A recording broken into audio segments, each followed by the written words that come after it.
अवधूत चिंतन Shri Gurudev Datta. Hi hello नमस्कार friends, कसे आहात सगळेजण? बरे आहात ना? स्वतःची आणि आपल्या कुटुंबाची काळजी घेत आहे ना? स्वागत आहे तुमचं माझ्या या व्हिडिओमध्ये. माझ्या चॅनलचं नाव तुम्हाला माहीत असेलच, प्रियंका धुरुम शिंदे मी. आणि अलीकडेच मी माझे डेली लाईफस्टाईल आणि मिनी ब्लॉग पण अपलोड करते शॉर्ट्समध्ये. ते सुद्धा तुम्ही बघत राहा. आणि प्रेग्नन्सी केअर आपली सिरीज चालूच आहे. काय होते तर तुम्ही माझे व्हिडिओज बघताय पण मला सबस्क्राईब करत नाही आहेत, लाईक करत नाहीत, कमेंट करत नाही आहेत. मला त्यामुळं काय होते की व्हिडिओज तुमच्यापर्यंत मी शेअर करू की नको याबद्दल मला थोडं इश्यूज क्रिएट होत आहेत. काय करताय, तुम्ही व्हिडिओज बघताय म्हणजे मला व्ह्यूज चांगले येत आहेत पण तुमचं सबस्क्राईब वगैरे तुम्ही करत नाही आहेत, लाईक करत नाही आहेत व्हिडिओला. असं करू नका. प्लीज मला सबस्क्राईब करा आणि माझे व्हिडिओ जितके होईल तितके शेअर करा आणि प्लीज एक कमेंट करत जा जेणेकरून मला पण सपोर्ट मिळेल. आणि आता आपण जसं की बघत आहोत की आता आपली प्रेग्नन्सी सिरीज चालू आहे. प्रेग्नन्सी सिरीजमध्ये आपण आता लास्ट टाइम बघितलं होतं ANC प्रोफाईल आणि USG म्हणजे फर्स्ट मंथमध्ये जे USG केलं जातं, म्हणजे फर्स्ट ट्रायमिनिस्टरमध्ये जी USG केली जाते ती कशाप्रकारे नॉर्मल कशी असते याबद्दल मी तुम्हाला एक्सप्लेनेशन दिलं होतं. नंतर आता आपण बघणार आहोत की जसं की तुम्हाला माहिती आहे की उन्हाळा चालू आहे. उन्हाळ्यामध्ये गर्भवती स्त्रियांनी किंवा प्रेग्नेंट बायकांनी कशी आपली काळजी घेतली पाहिजे याबद्दल मी तुम्हाला सविस्तर या व्हिडिओमध्ये माहिती देणार आहे.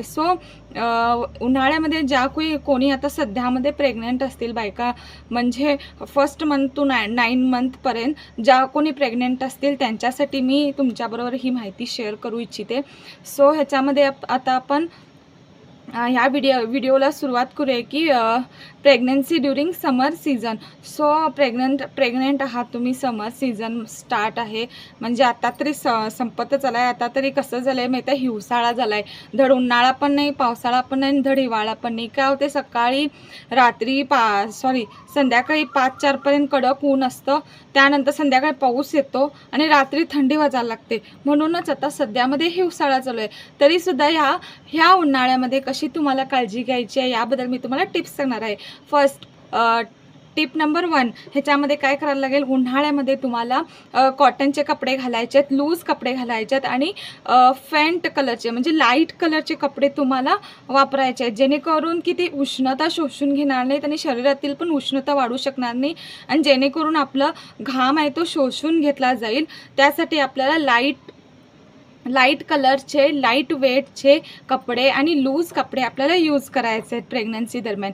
सेकंड पॉईंटमध्ये काय येणार तर माहिती आहे, आपलं इलेक्ट्रोलाइट बॅलन्स केलं पाहिजे. इलेक्ट्रोलाइट शरीरामध्ये म्हणजे कसं होतं, डिहायड्रेटेड होऊन स्किन ड्राय होते, घामोळं किंवा पिंपल्स वगैरे असे काही स्किनचे प्रॉब्लेम्स चालू होतात किंवा चक्कर येणे वगैरे असे उन्हाळ्यामध्ये उलटी, डिसेंट्री लागणे ह्याचा त्रास होऊ शकतो प्रेग्नन्सी दरम्यान. काय करायचं आहे आपल्याला तर इलेक्ट्रोलाइट बॅलन्स आपल्या शरीरामध्ये केलं पाहिजे. त्यामध्ये तुम्ही इलेक्ट्रोलाइट बॅलन्स लिक्विड काय घ्याल, त्यामध्ये तुम्हाला ताक, लस्सी, नाचणीचं आंबील, नाचणी सत्व आणि नारळ पाणी, निंबू पाणी आणि ORS तुम्ही घरामध्ये सुद्धा प्रिपरेशन करू शकता किंवा बाहेरचं जे इलेक्ट्रोलाइटिक एनर्जेटिक ड्रिंक मिळतं ते पण घेऊ शकता.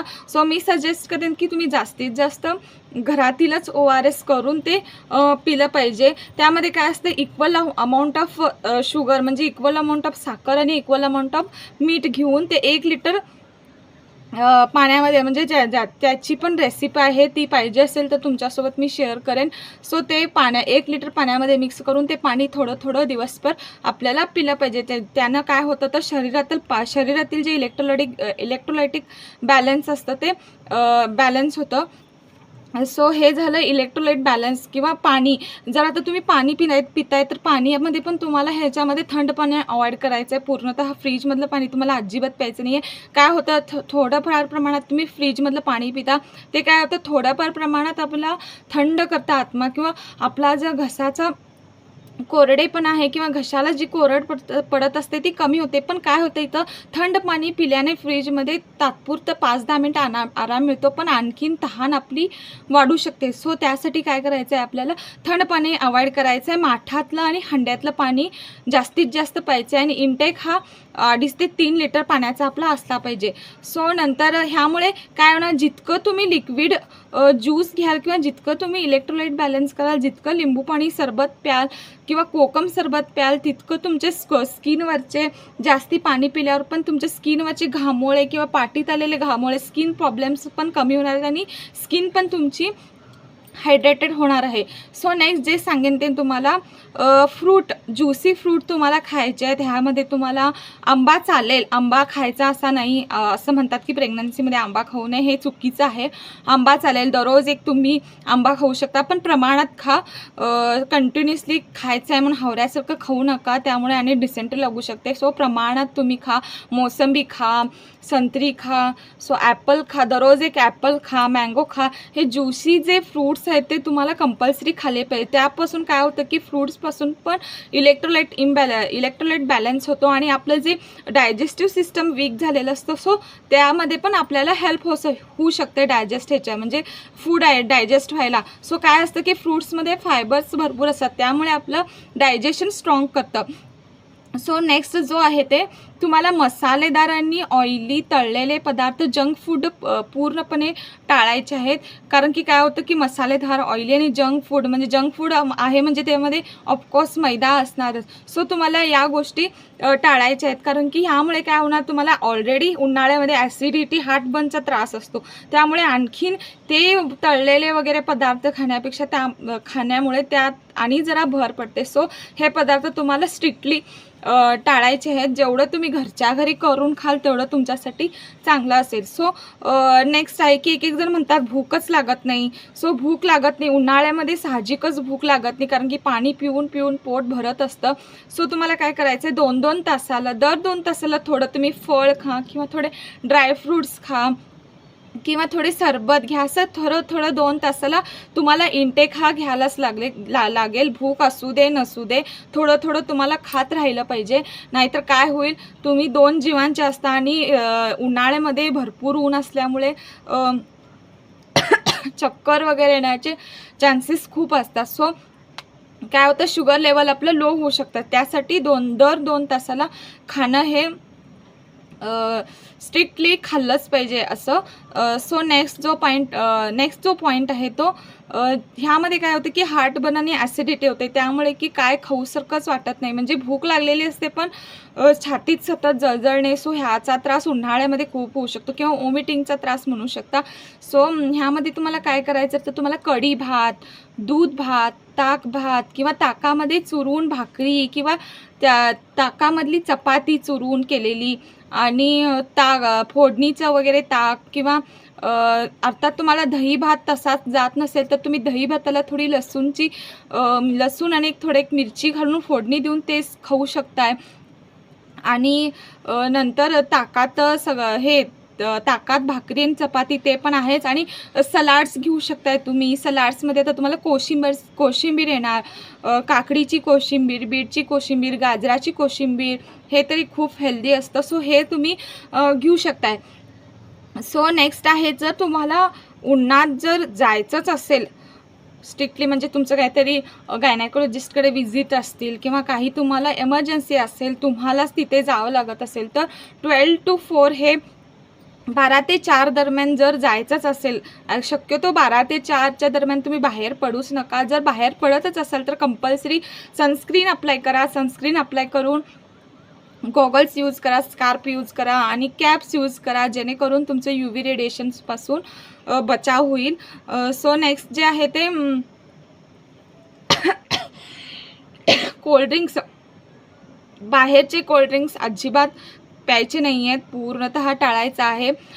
त्यामध्ये काय होतं की कोल्ड्रिंक्समध्ये खूप प्रिझर्वेटिव्ज असतात. सो बाहेरचे पूर्णतः कोल्ड्रिंक्स बॅन म्हणजे टाळलंच पाहिजे. जेवढं होता होईल तेवढं तुम्ही घरामध्ये फ्रूट शेक्स करू शकता, फ्रूट ज्यूस करू शकता, लिंबू सरबत, कोकम सरबत पिऊ शकताय, ORSचं सो आहेच ते पण आहे, हे सगळं पिऊ शकताय. सो नेक्स्ट पण आहे तुम्हाला, नेक्स्ट पॉईंट आहे, या उन्हाळ्यामध्ये तुम्हाला सी फूड पूर्णतः टाळायचं असं म्हणत नाही, तुम्ही खाऊ शकता पण प्रमाणात खायचं. सी फूडमध्ये फिश येणार, क्रॅब्स येणार. सो सी फूडचं प्रमाण कमी केलं पाहिजे. चिकन, मटण, अंडीसुद्धा थोडं प्रमाण कमी केलं पाहिजे. त्यामुळे काय होतं की शरीरामध्ये उष्णतेची खूप उष्णता निर्माण होऊ शकते. त्यामुळे काय केलं पाहिजे, थोडं ह्याचं प्रमाण कमीच केलं पाहिजे. सो नेक्स्ट जे आहे ते आपल्याला कॉफी आणि टी पण पूर्णतः टाळलं पाहिजे. जर तुम्हाला कॉफी किंवा टीची सवय असेल किंवा चहा पीत असाल, सो चहा थोड्या प्रमाणात घेऊ शकता, पण कॉफी ही अवॉइडच केली पाहिजे प्रेग्नन्सीमध्ये. कारण की मागच्या मी व्हिडिओमध्ये सांगितलंच होतं की कॉफीमध्ये कॅफेन असतं आणि कॅफेनमुळे काय होतं तर आपल्या पुन्हा बाळाच्या वाढीमध्ये प्रॉब्लेम्स येऊ शकतात, ब्रेन डेव्हलपमेंटमध्ये. सो त्यासाठी कॉफी ही अवॉइडच केली पाहिजे. आणि कॉफी जर तुम्हाला इतकी सवय असेल तर तुम्ही ब्लॅक टी आणि ग्रीन टी घेऊ शकताय, पण कॉफी आणि चहा बंदच केला पाहिजे. सो नेक्स्ट जे आहे ते व्हेंटिलेटिंग रूम्सचा तुम्ही पुरेपूर फायदा घेतला पाहिजे. म्हणजे जेणेकरून आता तुमच्या घरामध्ये तुम्ही खिडक्या आणि दरवाजे आणि फॅनचा यूज केला पाहिजे. खिडक्या आणि दरवाजे सतत तुम्ही ओपन्स ठेवले पाहिजे, जेणेकरून व्हेंटिलेशन हे खेळत राहील रूममध्ये आणि तुम्हाला त्रास होणार नाही. सो हे एक पॉईंट झालं. नेक्स्ट, तुम्हाला जर खूपच त्रास होत असेल उन्हाळ्यामध्ये किंवा पायाची भगभग, डोळ्यांची जळजळ होत असेल, सो तुम्हाला ह्यामध्ये काय करायचं आहे, किंवा तोंड येत असतील सो ह्यामध्ये काय करायचं आहे तुम्हाला, रात्री झोपण्यापूर्वी जे तुमचं सगळं काम होऊन झाल्यावर सगळं झोपण्यापूर्वी एक 10 मिनटं किंवा 10-15 मिनटं झोपण्यापूर्वी तुम्हाला एक अशा बाऊलमध्ये मोठ्या बुट्टीमध्ये थंडगार पाणी घ्यायचं आहे.